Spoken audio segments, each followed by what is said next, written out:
Bonjour à tous, c'est Marie Lutringer et on se retrouve aujourd'hui pour un Summer Podcast en compagnie de Frédéric Fischbach, responsable des salles de lecture des Archives d'Alsace.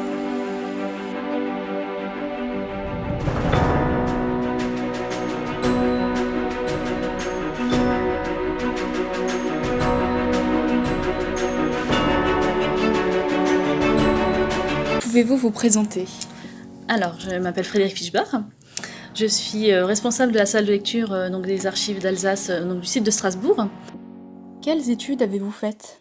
Alors, moi, j'ai un parcours un petit peu atypique. Parce que j'ai commencé par un doc d'allemand dans les années 2000, parce que je ne savais pas ce que je voulais faire. Et par hasard, j'ai découvert un site archéologique qui m'a beaucoup intéressée. Je me suis rendu compte que l'histoire, à travers ces objets, en fait, ces témoignages, ça peut être super intéressant.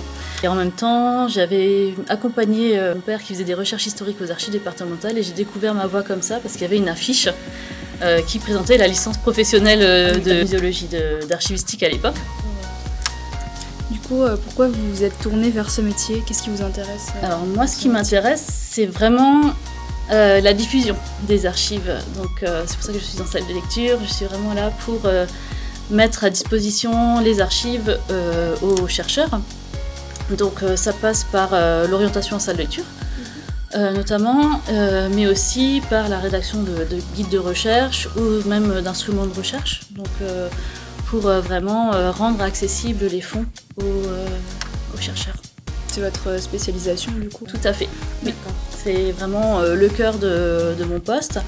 À côté de ça, je peux être amenée à faire un petit peu de classement, mais c'est vraiment à côté. Pour cela, moi j'ai des collègues qui font vraiment de la collecte dans les services d'archives, auprès de particuliers ou d'entreprises. Mais oui, mon poste, c'est vraiment la salle de lecture. Pouvez-vous nous décrire en quoi consiste votre travail exactement ? Concrètement, mon travail, c'est déjà de gérer l'organisation de la salle de lecture, donc vraiment tout ce qui est pratique, l'accueil des usagers. Donc à partir du moment où ils s'inscrivent chez nous, donc l'inscription est gratuite. Donc à partir du moment où les usagers s'inscrivent, jusqu'à ce qu'ils puissent consulter leurs documents. Donc pour ça, je gère une petite équipe de magasiniers et de chargés d'accueil qui sont effectivement en charge d'accueillir, d'inscrire les usagers ou alors d'aller chercher les documents en magasin. Mon travail est surtout organisationnel, donc il faut vraiment que tout fonctionne pour que les usagers puissent avoir leurs documents rapidement. Est-ce que vous pratiquez des langues anciennes pour déchiffrer les textes ? Alors, moi je n'ai jamais fait de latin, mais ça peut être utile effectivement. Surtout quand on a des actes paroissiaux. Alors, même sans avoir fait de latin, j'arrive à me débrouiller parce que les actes... Alors, sauf effectivement les chartes anciennes et ce genre de choses, là, je suis incapable de les décrire. Mais il y en a effectivement tout ce qui est registre de baptême, de mariage ou de décès qu'on conserve. Alors là, ces actes-là sont écrits toujours de la même façon. Donc même sans avoir vraiment fait de latin, on arrive à trouver les mots, on se débrouille. Après, c'est vrai qu'en Alsace, c'est quand même important de savoir lire l'allemand. Ça, c'est vraiment primordial parce qu'une grande partie de nos fonds sont en allemand. Et donc oui, là par contre j'ai été formée en paléographie allemande justement pour arriver à déchiffrer ces actes. Et selon vous, quels sont les avantages à connaître les langues anciennes dans ce métier ? Est-ce que c'est primordial ? Alors, primordial je dirais pas, mais effectivement c'est un bon plus parce que alors c'est vrai que si on fait des recherches enfin ça dépend vraiment de la période dans laquelle on fait ces recherches. Tout ce qui est, comme je disais, les chartes, les documents anciens. Alors, il faut connaître il faut quand même avoir une base. Après, ce sont des choses qu'on peut apprendre aussi par la suite. Moi, il y a beaucoup de choses que j'ai appris comme ça, moi, après coup. Comment sont conservés les textes fragiles ? Alors, déjà, on a des normes en magasin. Donc les documents doivent être... les magasins d'archives ont une température et une hygrométrie qui est super stable. Enfin, au maximum, on fait ce qu'il faut pour que ça soit vraiment le plus stable possible, pour éviter les développements de moisissures, parce que la moindre variation, grosse variation peut entraîner des dégâts sur les documents. Donc bon, là, on a la chance d'avoir un bâtiment neuf qui vraiment fonctionne très très très bien. Donc les collections sont en sécurité et donc tous les magasins sont régulés à plus ou moins 18 degrés et 55% d'hygrométrie. Ça c'est vraiment stable. On a des alarmes dans les magasins justement si jamais il devait y avoir des défauts. Donc ça c'est vraiment pour les magasins en eux-mêmes. Après, les documents sont conditionnés souvent en fonction de leur format. Donc si on a des grands plans fragiles, on va les conditionner vraiment à plat dans des pochettes spéciales. Sinon, la plupart du temps, les archives sont dans des boîtes avec des papiers neutres aussi, donc des papiers spéciaux pour justement qu'il y ait le moins de dégagement chimique possible. Est-ce qu'il y a des textes qui sont plus accessibles que d'autres ? Les archives, elles sont publiques, donc de toute façon, normalement, elles sont communicables à tout le monde, quoi qu'il arrive, voilà. Après, c'est sûr qu'il y a des délais qui s'appliquent, notamment protéger la vie privée des gens. Alors, le délai de protection de la vie privée, en fait, c'est 50 ans. Donc, on ne peut pas communiquer, par exemple, de dossiers personnels d'un agent. Tant que les 50 ans à compter de la date de clôture du dossier ne sont pas passés, on ne peut pas le communiquer. De même, pour tout ce qui est des renseignements médicaux, là, c'est 120 ans, à partir de la date de naissance donc, de la personne. Donc là, on ne pourra pas communiquer le document avant cette date-là. Il y a différentes autres restrictions, comme la restriction des 75 ans pour les documents judiciaires, dans le cadre de dossiers de police, par exemple, ou de jugement. La protection des mineurs, par exemple, c'est 100 ans. Donc, un jugement qui aurait été rendu qui concerne un mineur, là, c'est effectivement 100 ans qui s'applique pour la protection du mineur. Et à côté de ça, il y a aussi des documents qu'on ne peut pas communiquer en raison de leur état. Donc effectivement, si on a un document qui est trop déchiré, trop abîmé, là on ne pourra pas le communiquer tant qu'on ne l'aura pas restauré ou numérisé. Ça dépend vraiment de son état. Et par contre, effectivement, nous, je parlais des délais légaux de communicabilité, là il y a des dérogations. Donc ça peut arriver que le dossier de votre grand-père ne soit pas librement communicable légalement, mais en faisant une demande de dérogation, selon ce qui se trouve dans ce dossier-là, on pourra vous autoriser l'accès. Ça, c'est une procédure que nous, on gère en salle de lecture.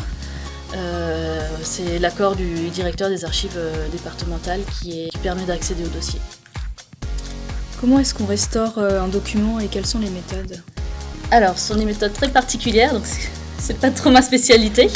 Nous, ici aux archives, on a donc une restauratrice qui est là, mais qui fait des petites restaurations. Donc si un document est un peu déchiré ou un peu abîmé, elle peut faire des petites restaurations. Après, c'est quand même des tâches qui sont très spécialisées et qui vont être externalisées. Donc on va envoyer parfois, quand on a un gros lot de documents en mauvais état, on fait un marché et ça part en restauration chez un restaurateur spécialisé. Ce qui est scotch, on oublie. C'est vraiment des choses, voilà. Bon, on les retrouve dans les archives. C'est vrai qu'on a, ce sont des techniques qui sont quand même relativement récentes. Et il y a plusieurs années, on s'embêtait peut-être pas autant que maintenant. Et donc, on retrouve encore pas mal de documents avec du joli scotch bien jaune, voilà. Donc ça, c'est à bannir de toute façon. Donc, pour consolider les documents, on a ce qu'on appelle du papier Japon, qu'on colle avec des colles neutres. La technique, c'est que ça doit toujours être réversible aussi. Ça, c'est primordial parce que c'est un peu comme en archéologie. Il y a des choses qu'on ne fouille pas parce qu'on ne veut pas qu'elles soient... Enfin, on les laisse pour les prochains. Et nous, c'est pareil. Il faut que, comme les techniques évoluent, il faut que ce soit quand même réversible. C'est aussi pour ça que, par exemple, en salle de lecture, on interdit aux usagers d'écrire avec des stylos. Donc c'est le crayon obligatoire. Là aussi, c'est parce qu'on sait que le crayon va pouvoir l'effacer. Si jamais il y a un coup de crayon intempestif, ça peut arriver. Ça ne devrait pas, mais ça peut. Alors qu'un coup de stylo, on ne peut plus rien faire. Quelles sont les méthodes de classement aux archives ? Alors, en archives, donc les méthodes de classement, elles sont mises en place par les archives de France. Donc en fait, vous pouvez aller dans n'importe quel service d'archives en France, vous aurez le même cadre de classement. Et c'est valable pour les archives départementales, mais aussi pour les archives communales. C'est-à-dire que les archives communales sont aussi contrôlées par l'État. Et donc elles ont leur propre cadre de classement. Et nous, on a notre propre cadre aussi. Il faut... Alors, il y a aux archives... Alors, chaque service a quand même ses particularités. Bon, nous, en tout cas, aux archives du Bas-Rhin, on a un cadre de classement spécifique pour les archives anciennes, donc jusqu'à la Révolution. Ensuite, on a un cadre de classement pour ce qu'on appelle les archives modernes, qui va de la Révolution jusqu'à 1870. Et à partir de 1870, on bascule dans les séries contemporaines. Et donc, on a un cadre de classement qui est défini, avec des lettres. Donc, ce sont des archives qu'on dit définitives et des fonds clos, parce qu'on sait qu'il n'y aura plus de documents anciens qui vont rentrer dans nos fonds. Voilà, il n'y a plus de documents anciens qui sont produits actuellement, donc c'est un cadre de classement clos. Alors qu'en série contemporaine, à partir de 1870, là, c'est les administrations qui nous versent leurs archives au fur et à mesure. Donc on va avoir une lettre et un numéro. Donc la lettre, ça va être la série W pour toutes les archives contemporaines. Et nous, après, on donne un numéro de... chez nous, ça commence à 1000. Donc on a le 1000W qui est le premier versement des séries contemporaines. Et ensuite, ainsi de suite, de 1001, 1002, 1003, etc. Et donc ça, c'est chaque administration qui verse ses archives aura un numéro. Donc en fait, une administration peut avoir plusieurs numéros de versement, puisque le versement, c'est vraiment à l'instant T où ça rentre chez nous. Donc après, pour s'en sortir, parce qu'effectivement, quand on a plein de W, là actuellement, on est à près de 3000 versements. Donc pour retrouver ce qu'on cherche dans tout ça, on a ce qu'on appelle un état des fonds. Et donc là, on va reprendre tous les versements par administration. Donc l'éducation, donc les écoles, l'université, etc. Donc chaque thématique aura sa série de versements et c'est comme ça qu'on arrive ensuite à nous y retrouver. Voilà. De quelle façon communiquez-vous avec les chercheurs ? Alors, j'essaye d'être... de se faire de plus en plus connaître, justement. Et parce que les archives, c'est vrai que c'est pas toujours quelque chose qui est très valorisé comme les musées, voilà, donc on a un peu de mal à sortir notre coquille aussi. Et après, c'est vrai que quand on vient chez nous, c'est qu'on a quelque chose à chercher. On n'y va pas juste par curiosité. Quand on va à un musée, on va avoir une collection, voilà. Donc, alors que pour venir aux archives, il faut déjà quand même quelque part savoir ce qu'on cherche. C'est vrai que, alors, de temps en temps, en salle de lecture, on a des curieux qui arrivent et qui disent, voilà, je cherchais tout ce qui concerne ma commune. Le problème, c'est que dans ce cas-là, alors la commune, certes, mais il faut savoir un petit peu quand même ce qu'on cherche. Parce que, est-ce que vous cherchez quelqu'un en particulier ? Est-ce que vous cherchez ce qui s'est passé dans la commune ? Est-ce que vous cherchez quels sont les bâtiments, l'histoire des bâtiments ? Il faut vraiment avoir... quand même quelques entrées, on ne peut pas juste taper un nom dans une grande base de données et trouver ce qu'on cherche comme ça ne marche pas comme ça en archive. Donc on essaye d'être le plus clair possible. Donc déjà on essaye d'avoir un maximum de guides de recherche. Donc si vous allez sur notre site internet, vous trouverez différents guides, rechercher un soldat de la Première Guerre mondiale, rechercher l'histoire de sa maison, enfin tout un tas de choses comme ça. Débuter en généalogie, parce que ça aussi c'est important. Voilà, donc on a les guides de recherche pour arriver à communiquer donc nos fonds. Après, on essaye vraiment de valoriser nos fonds aussi et de se faire connaître un peu plus via les réseaux sociaux. Donc on a notre page Facebook où on arrive parfois à faire des articles et puis donc à diffuser comme ça des petites choses qui nous tiennent à cœur ou de l'actualité, mais histoire d'être un peu présent. Après, on a les expositions qui nous permettent aussi d'être un petit peu plus visibles. Donc là, on vient de finir une exposition sur les parchemins et les châteaux. Dans les prochains mois, il y aura d'autres expositions. Alors, c'est vrai que l'inconvénient, c'est qu'on est un peu excentré par rapport au centre-ville de Strasbourg et qu'on n'est pas forcément toujours bien visible. Mais c'est vrai qu'on a de chouettes expos qu'il ne faut pas hésiter à venir voir. Elles sont gratuites. Voilà. Est-ce que vous avez d'autres manières de mettre en valeur les manuscrits pour le public que les expositions, comme vous avez dit ? Alors, c'est assez compliqué pour nous, parce qu'en fait, un document d'archive, déjà, n'a pas le droit de sortir. On ne peut pas faire n'importe quoi, déjà, parce que c'est très fragile. Que quand on a un document qui a été conditionné pendant des années à 18 degrés, 55% d'hygrométrie, et qu'on l'emmène en exposition à, je sais pas moi, à la BNU ou ailleurs, ça nous arrive de prêter des documents. pour des expositions. Après, c'est vrai qu'il faut vraiment des conditions particulières, puisqu'on ne peut pas déplacer un document et le mettre pendant longtemps sous des lumières artificielles, c'est dangereux pour lui. Donc de temps en temps, oui, on prête des documents pour des expositions à l'extérieur. Après, il y a d'autres documents qui sortent, mais qui ne sont pas forcément visibles à tous, mais c'est les documents qui sortent pour des raisons administratives. Donc comme on conserve les archives de l'ensemble des administrations du Bas-Rhin, souvent on a des dossiers qui ont besoin d'être repris par les services versants. Et donc, alors ça arrive souvent dans les cas pour les enfants assistés, quand le service a besoin de reprendre un dossier ancien. Donc là, le dossier effectivement sort de chez nous aussi et retourne dans le service concerné. Voilà. Qu'est-ce que vous préférez le plus et le moins dans votre métier ? Alors le plus, moi, c'est vraiment ce qui me plaît, c'est de me sentir utile quand je suis en salle de lecture, que j'arrive à faire quand j'arrive vraiment à aider quelqu'un à trouver ce qu'il cherche. Ça m'est arrivé tout récemment où j'ai une personne qui avait acheté une maison forestière et qui nous avait écrit pour savoir comment trouver des documents et par chance cette personne est venue tout de suite après avoir reçu sa réponse. Elle est venue en salle de lecture et c'est moi qui étais à ce moment-là aussi. Et c'est vrai c'est une vraie satisfaction de pouvoir justement fournir les documents. Là, cette personne-là a eu beaucoup de chance parce que c'était une maison forestière, donc c'est une maison de l'État, donc forcément on avait des dossiers là-dessus. Un particulier qui vient avec une maison individuelle, il aura beaucoup moins de chance parce que nous on ne conserve par exemple pas de permis de construire, c'est vraiment une compétence communale. Mais là, dans le cas de cette maison forestière, il a retrouvé tout le dossier de construction de sa maison forestière et donc voilà, il était super content et moi aussi du coup parce que là vraiment on se sent utile.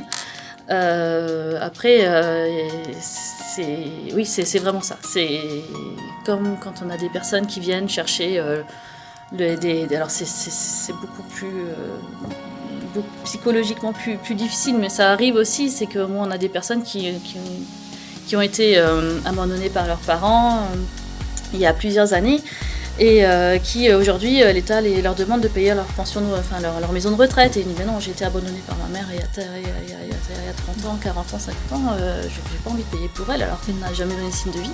Et donc là on arrive à retrouver le jugement de divorce par exemple, ou effectivement où on dit que le parent est parti et sans un décès, et puis donc voilà. Donc là aussi on se sent vraiment utile, il y a vraiment quelque chose qui se passe, c'est vraiment chouette. Après, dans les moins, c'est difficile à dire. J'aime beaucoup mon métier. Donc, non, il n'y a rien qui me déplaît vraiment dans ce que je fais. Auriez-vous un ou plusieurs conseils pour les étudiants qui souhaitent se tourner ? C'est un métier qui est passionnant. Par contre, effectivement, on n'a pas une reconnaissance comme on peut l'avoir pour les musées ou un archéologue qui trouve des super sites. Voilà. Même moi, en repas de famille, ça peut m'arriver, ou avec des amis, quand on dit qu'on est archiviste, on nous regarde avec des grands yeux et puis on dit qu'est-ce que tu fais ? T'as été mis au placard ou ce genre de choses. Non, mais ça m'est déjà arrivé en plus. Mais c'est vrai que voilà, c'est pas forcément un métier qui est très valorisé ou très valorisant quand on en parle. On a une image très poussiéreuse qui nous poursuit quand même. Voilà. Après, à Strasbourg, on est une équipe très jeune. On a tous entre 30 et 40 ans en moyenne. Donc, c'est là que ça devient chouette parce que avec les réseaux sociaux et ce genre de choses, on arrive petit à petit à faire bouger les choses et à montrer, non, on n'est pas tous dans notre petite cave. Alors ça arrive encore, surtout dans les communes où effectivement on n'a pas les moyens de stocker les archives ailleurs. Donc moi j'ai été archiviste communale, effectivement mon bureau était au fond de la cave. Donc voilà, et puis les archives au grenier, donc voilà. C'est le genre de choses, effectivement, il faut s'en faire une raison. Je pense qu'il faut le prendre avec philosophie. Parce qu'effectivement, c'est quand même un chouette métier et où en plus on a accès parfois à des documents qui sont quand même très très chouettes. Alors quand on parle de ça, effectivement, on est regardé d'un autre œil. Parce que si on parle du dossier administratif et des archives contemporaines, c'est sûr, il n'y a rien de palpitant. Mais quand effectivement on arrive à montrer des petites choses un peu particulières, là, ça devient plus intéressant. Et puis bon, par rapport au regard des autres aussi, c'est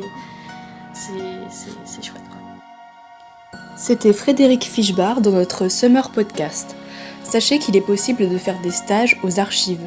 N'hésitez pas à aller voir leur site dans la barre d'infos de notre podcast. À très bientôt!